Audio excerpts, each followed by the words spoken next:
Some years ago, I spent time in prayer asking God to change my heart because I realized that I didn't love people the same way that God loves people.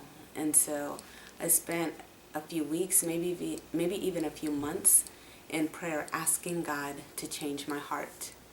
It was during that same time that I was serving on the women's leadership team at my church, and we would meet once a month on a Saturday morning, and each month we would invite a guest speaker, a guest preacher, and after the preaching we would form small groups, small breakout groups, and those of us who were in a position of leadership, we were responsible for facilitating the conversation over the small groups.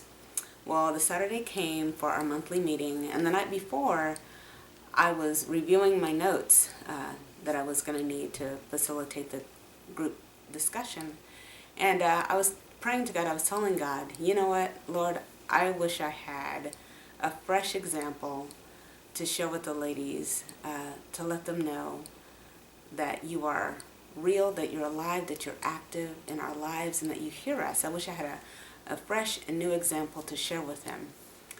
Well, God gave me that example the very next day during the meeting, because after I arrived at church, I met with the guest speaker, the guest preacher, and we went to the prayer room at our church, and it was the preacher, myself, and a few other ladies, maybe 2 or 3 other ladies, and we were standing in a circle, holding hands, and we prayed. Well, at the end of the prayer, the guest preacher hugged each one of us, and I was the last person that she hugged, except for she didn't let me go. And I thought that was odd because she didn't really know me. You know, I knew who she was, I recognized her, but she didn't know me like that, and so it was kind of weird that she did that. And she held on to me so long, and just at the point where I was starting to feel uncomfortable, she said something in my ear, and she said, "God says you've been praying for a new heart. Receive it today." And then she let me go.